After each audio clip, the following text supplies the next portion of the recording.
minutinho para eu ligar aqui o equipamento.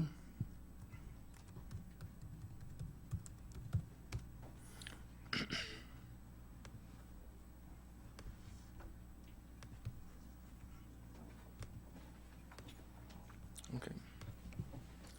Então, antes de iniciar a nossa preleção, eu quero aproveitar o momento para poder agradecer aos dirigentes dessa casa, tanto no plano físico quanto no plano espiritual, pelo convite carinhoso e também pelo incentivo. É com muita gratidão mesmo que eu venho trazer o nosso tema de hoje. E eu me lembro que há um pouco mais de 5 anos, quando eu cheguei a esta casa, eu cheguei aqui na verdadeira posição de um filho pródigo. Cansado, abatido, triste, sem esperanças, desconfiado de tudo e de todos. E aqui eu fui recebido com um abraço carinhoso dessa doutrina de amor que é tão consoladora. E hoje me sinto muito mais forte. E foi pensando nisso que eu resolvi trazer o nosso tema de hoje, a parábola do filho pródigo. A maioria de nós já conhece a parábola. E talvez alguns de vocês tenham pensado, mas de novo essa parábola batida, uma parábola que já foi tão comentada. É verdade, essa parábola, ela é conhecida como a parábola das parábolas. Todos os estudiosos, os teólogos, pastores, palestrantes, espíritas e não espíritas, têm um carinho especial por essa parábola, porque ela é muito rica em ensinamentos. E a gente acreditar que a gente já esgotou todo o conhecimento, todos os ensinamentos que existem nessa parábola, seria até um pouco de orgulho da nossa parte. Porque não podemos esquecer que ela é uma invenção da mente brilhante do Mestre Jesus. É uma invenção da sua mente. E ela tem muito a ver com a nossa vida, a vida de cada um. Ela conta a nossa história. Vocês se lembram da parábola, mas eu ia ler, mas eu acabei não trazendo o livro. Essa parábola se encontra em Lucas, no capítulo 15, versículo 11. Ela conta a história de um pai de família que tem 2 filhos. Um belo dia, o filho mais novo diz ao pai: "Pai, eu quero a parte que me cabe da herança." O pai, então, divide a propriedade entre os filhos e ele pega o seu dinheiro e vai para um país distante. E lá ele gasta toda a sua fortuna. Então há uma grande fome naquela região e ele começa a passar necessidade. Então, depois de muito sofrimento, ele arruma um trabalho de cuidar de porcos.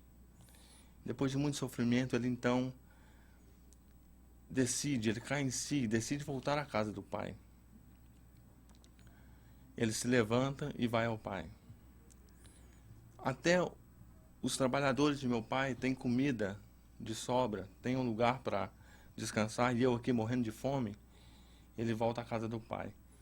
O pai o avista de longe, e quando ele vê que o seu filho está a caminho à sua casa, ele corre, lança-se ao seu pescoço, o beija e o abraça repetidamente.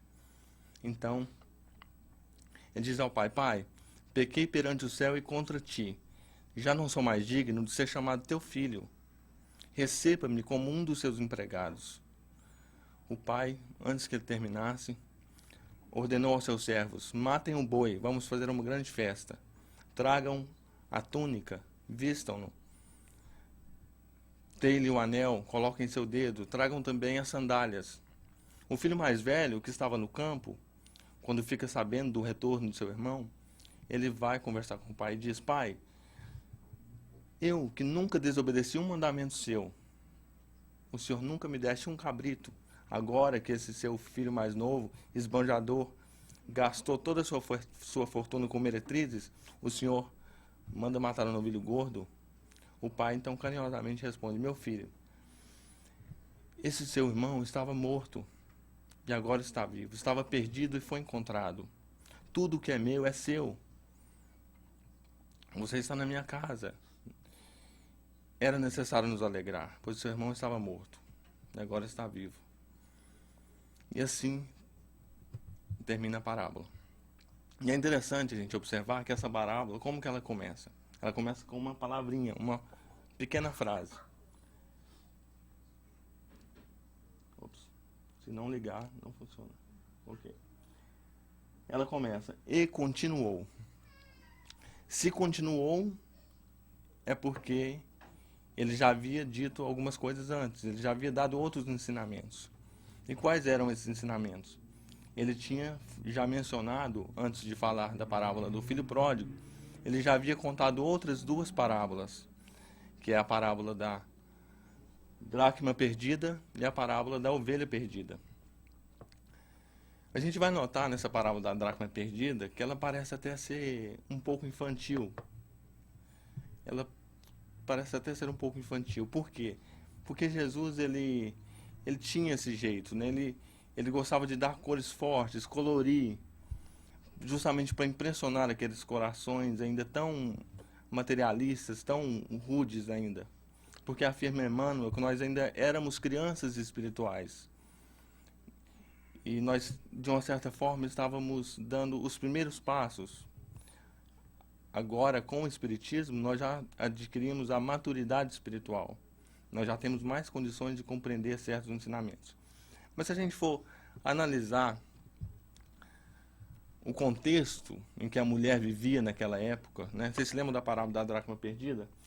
É uma mulher que ela tem 10 moedas e ela perde uma. E ela fica desesperada, ela acende uma candeia, vai à casa, procura, até que ela encontra a moeda. Então ela fica tão feliz, mas tão feliz, que ela convida suas vizinhas e suas amigas e dá uma grande festa. Parábola parece ser um pouco infantil, né? Mas se a gente for analisar o contexto em que essa mulher vivia, a mulher, naquela época, ela não tinha direitos. Aliás, ela tinha direito sim de ficar em casa cuidando do marido. Porque ela não podia trabalhar fora, ela não podia ter um cargo público.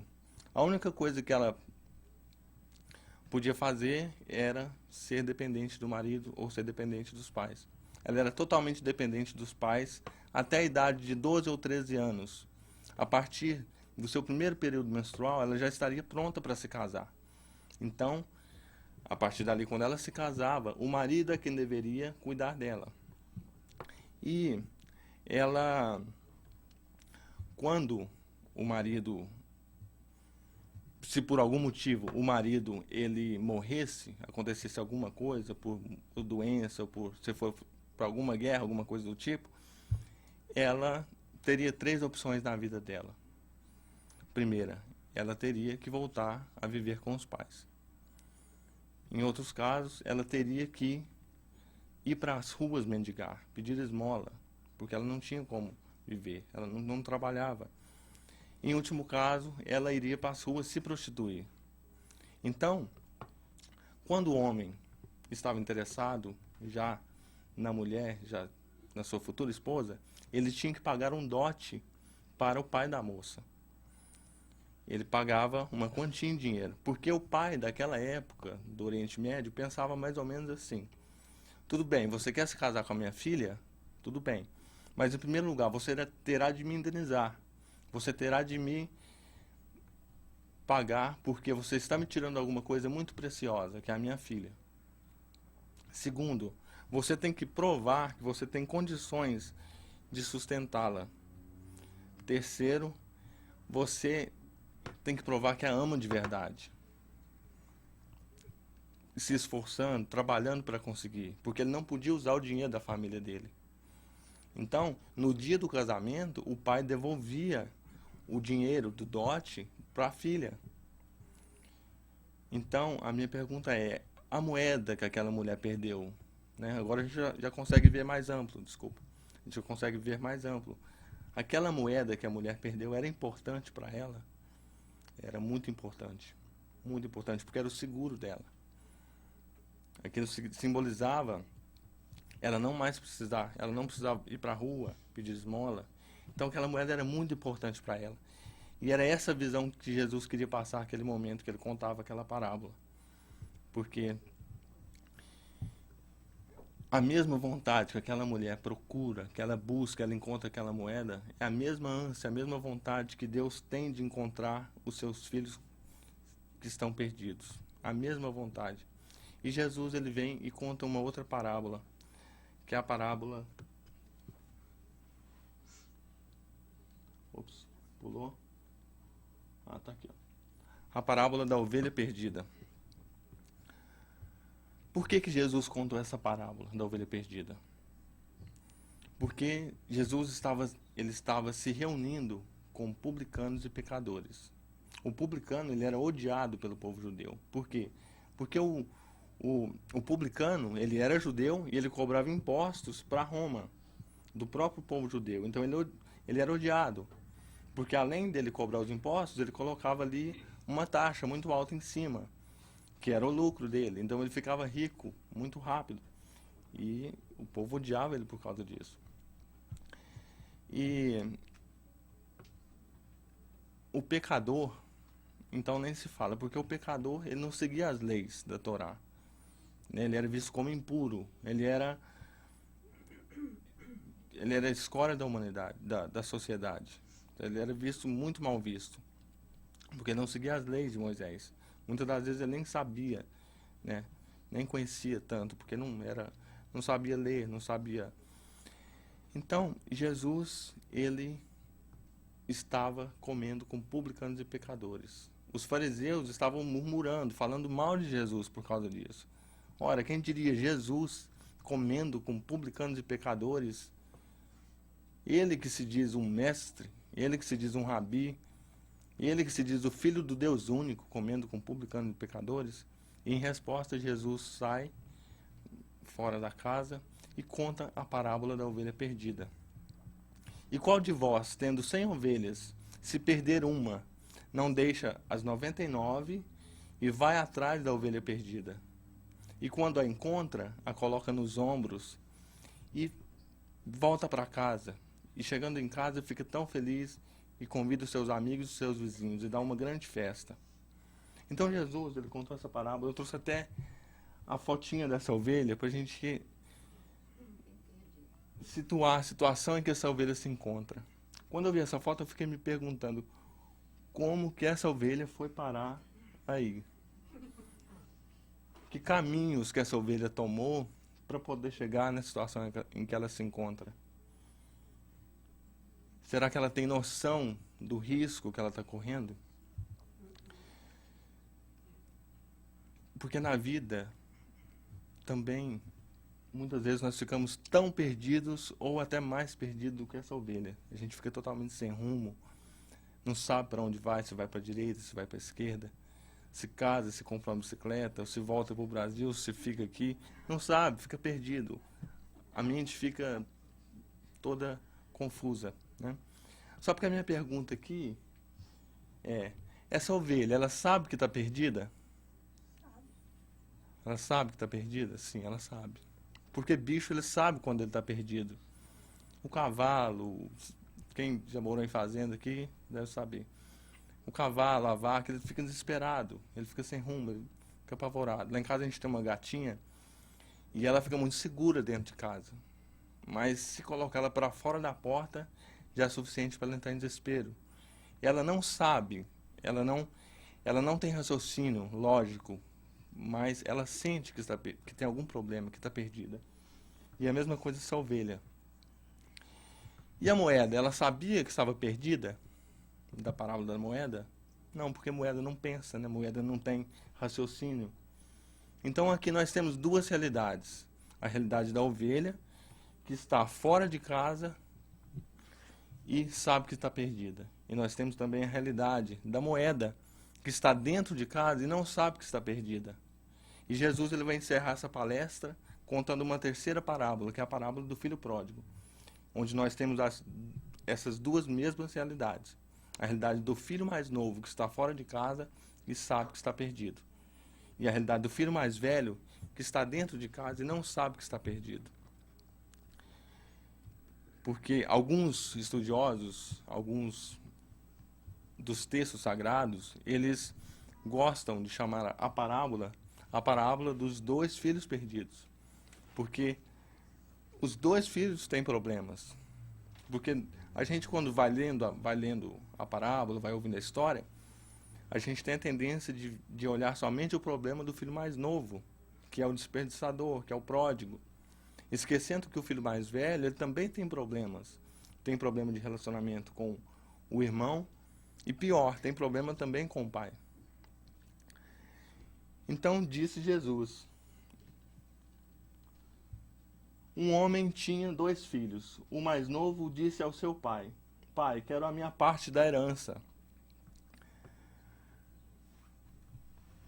Para quem que Jesus estava contando essa parábola? Ele estava contando essa parábola para os ouvintes, os moradores da Palestina, lá nos primeiros séculos. Então, como que aquelas pessoas viviam? Viviam em pequenas cidades, pequenas aldeias, muito pequenas, no máximo 100 famílias por aldeia.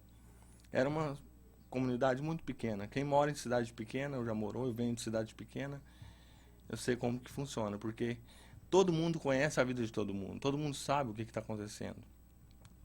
Então era muito pequeno as aldeias.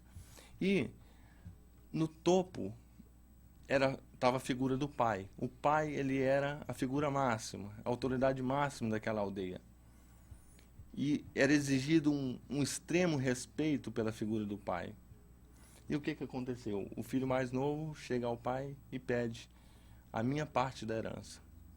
Seria a mesma coisa dele dizer ao pai: Pai, eu quero que o senhor morra.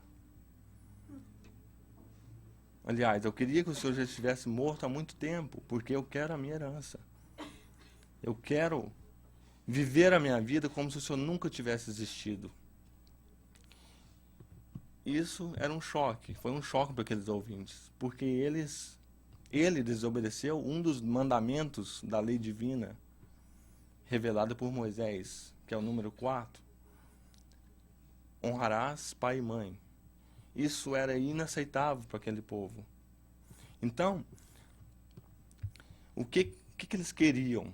Qual que era a posição deles quando eles ouviram isso? Eles queriam que o pai dissesse ao filho: eu não vou te dar nada, você está deserdado, você não tem direito a mais nada. E outra, você está expulso, você vai embora. Era isso que eles queriam. Mas o pai, para surpresa de todo mundo, ele dividiu a herança e deu a parte a cada um que lhe cabia. Mas a aldeia, ela não vai, as pessoas que vivem na aldeia, não vai aceitar essa atitude que ele teve. Então, por isso, não vai aceitar que ele fique morando na aldeia. Então, por isso, ele pega a sua propriedade, ele vende as suas coisas, ele pega o dinheiro e vai para um país muito distante, para uma região muito distante. E lá desperdiçou os seus bens, vivendo irresponsavelmente. Depois de ter gasto tudo, houve uma grande fome em toda aquela região. E ele começou a passar necessidade.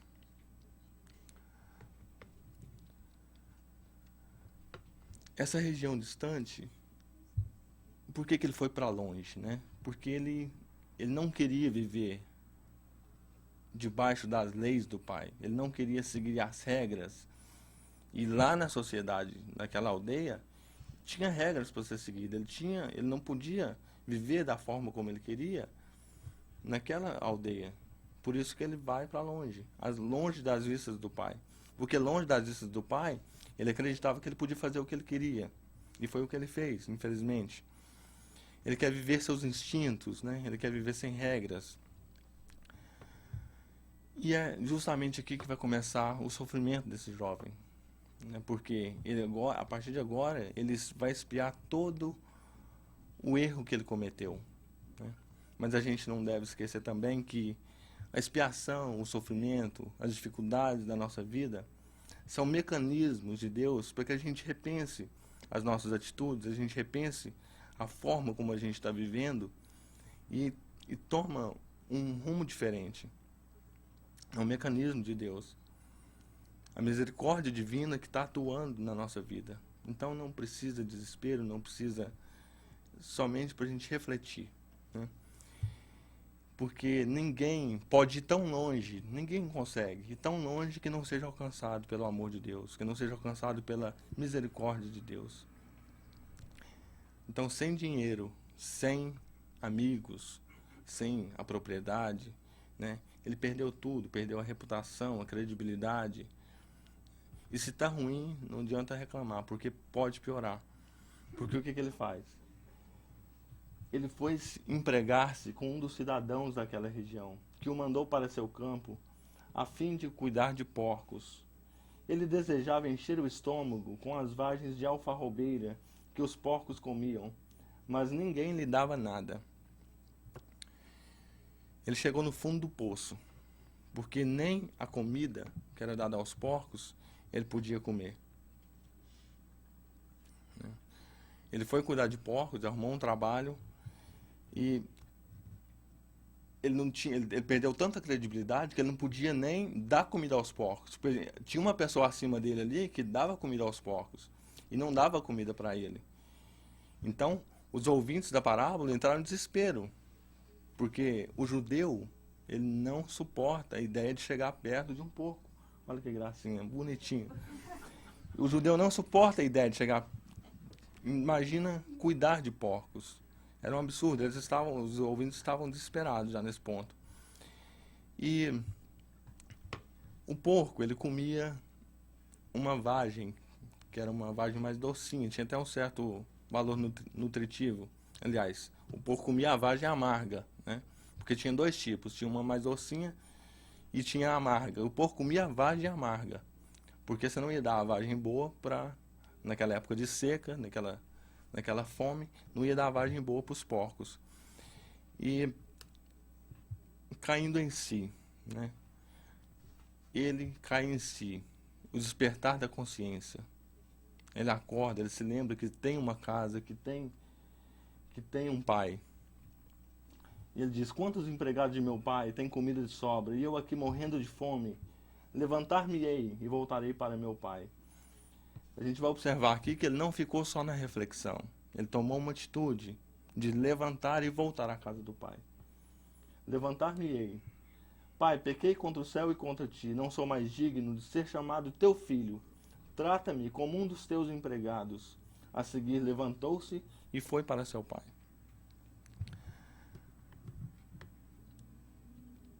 Então ele decide voltar para a casa do pai. Só porque ele esqueceu que ele tem 3 probleminhas que ficaram mal resolvidos no seu passado. O primeiro, ele humilhou o pai na frente de toda a aldeia. O que ele fez foi uma humilhação. A aldeia não ia aceitar.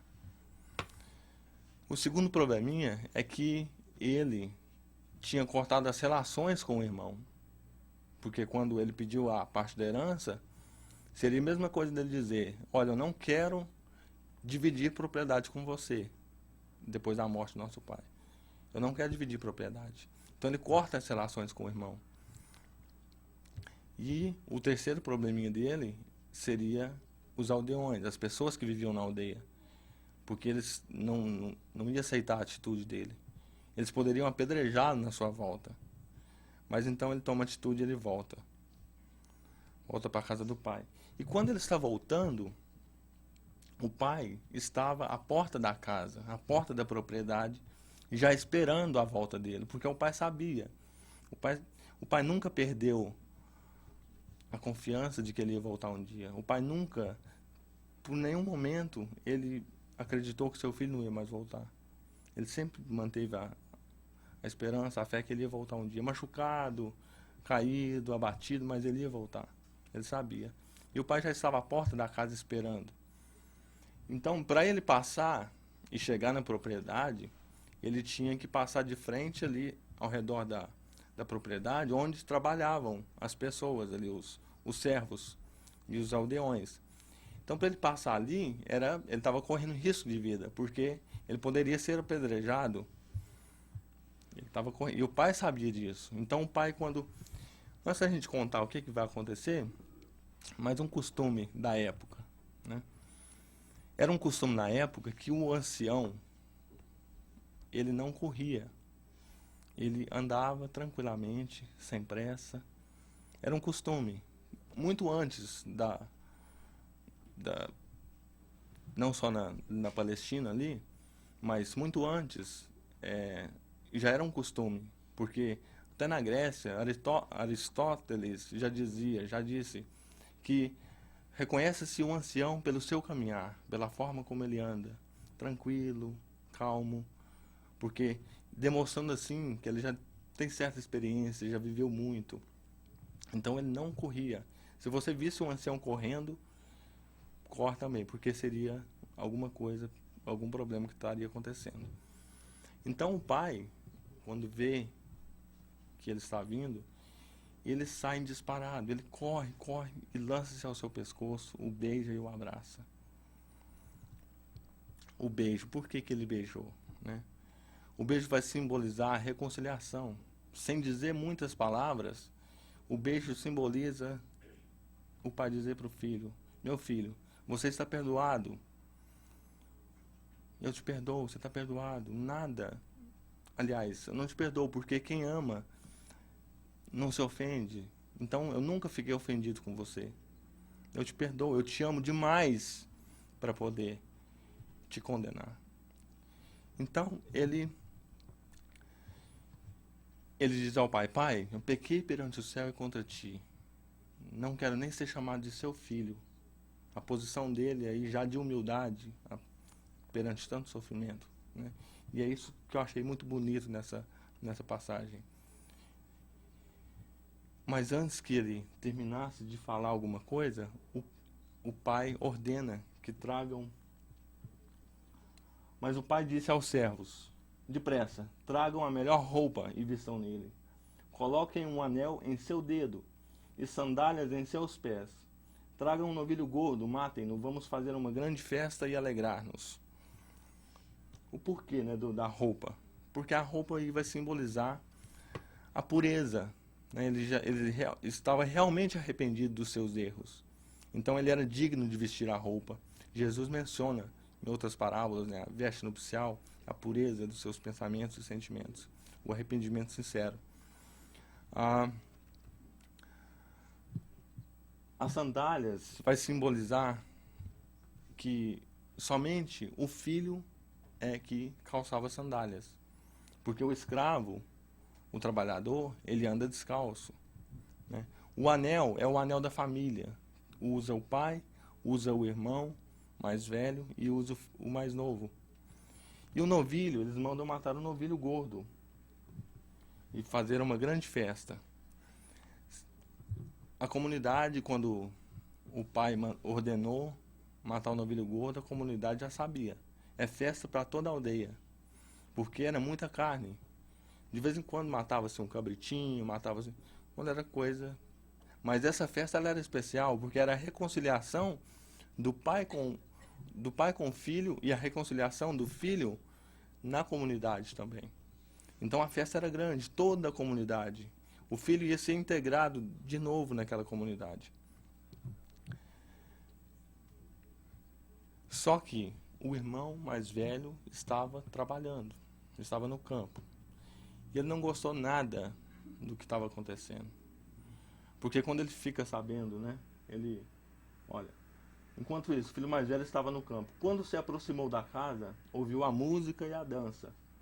Então chamou um dos seus servos e perguntou-lhe o que estava acontecendo.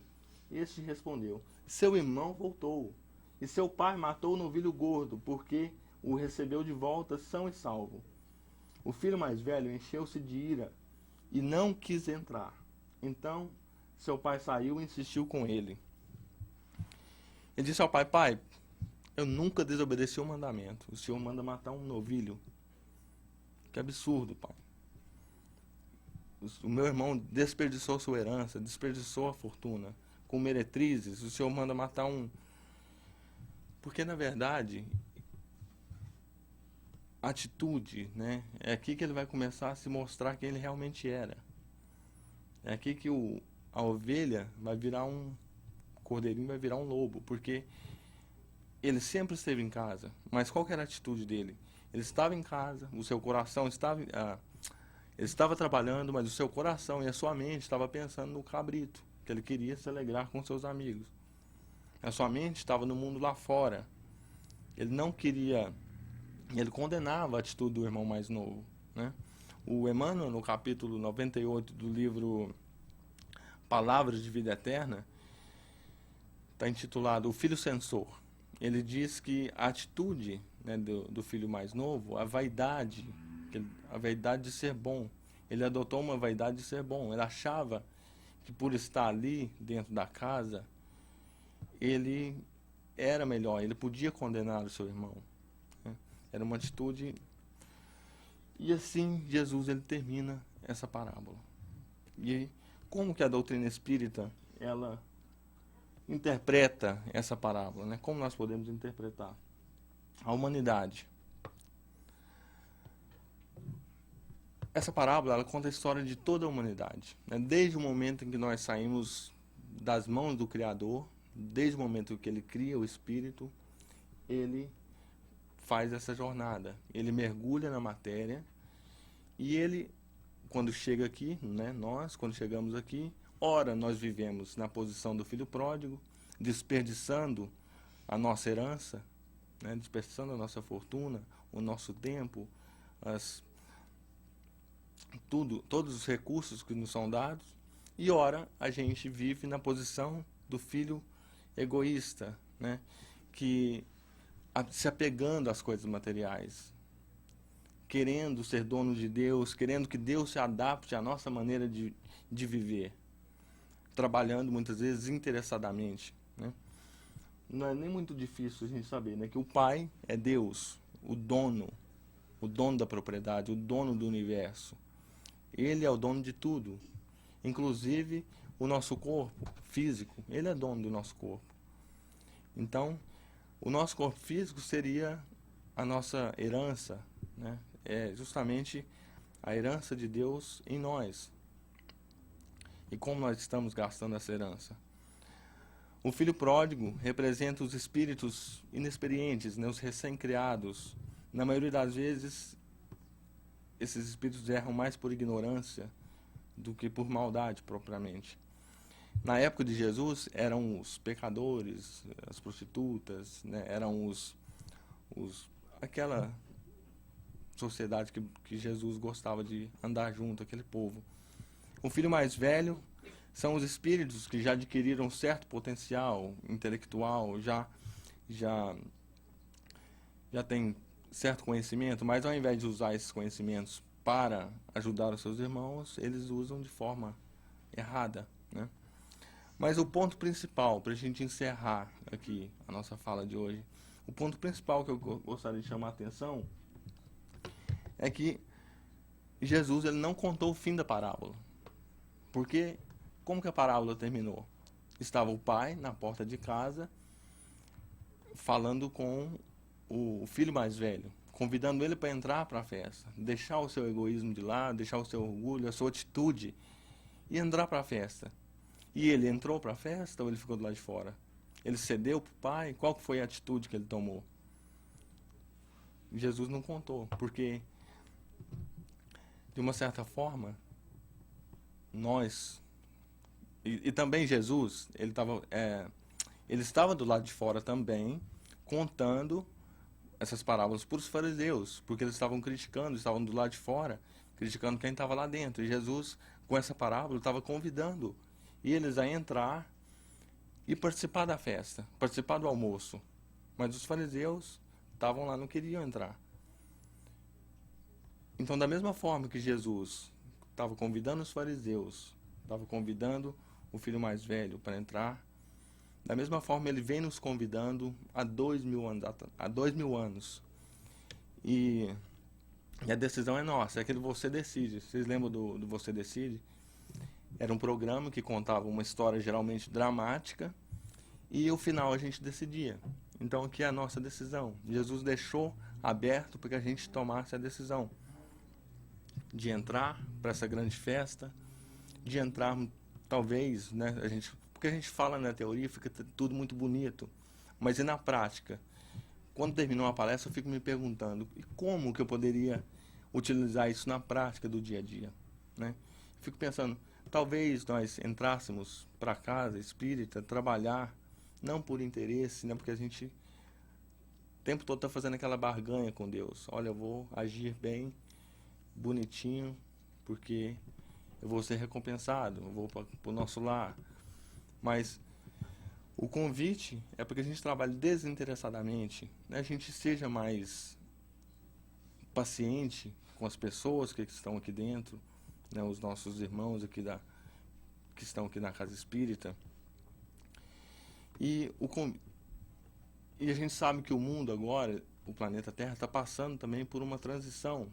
Ele vai alcançar a situação de planeta de regeneração, que simboliza também essa grande festa, um planeta renovado, um planeta onde não existe mais ódio, não existe guerra, não existe fome, não existe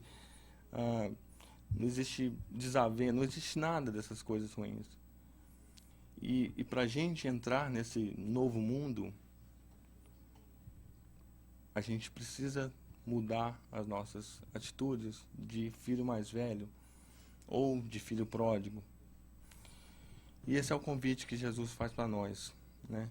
Para que a gente não desanime perante as dificuldades, a gente não se deixe levar pelas coisas do mundo, as dificuldades, as diversidades, para que a gente mantenha um otimismo todos os dias, para que a gente estude, trabalhe e que nós possamos voltar para nossa casa sentindo filhos de Deus, sentindo filhos desse Pai tão amoroso, tão misericordioso, que olha por nós, que cuida, e que nós possamos vivenciar com plenitude todos os ensinamentos do Cristo em nossas vidas no dia a dia. Muito obrigado pela paciência de vocês e por nos ouvir. Muito obrigado, coração.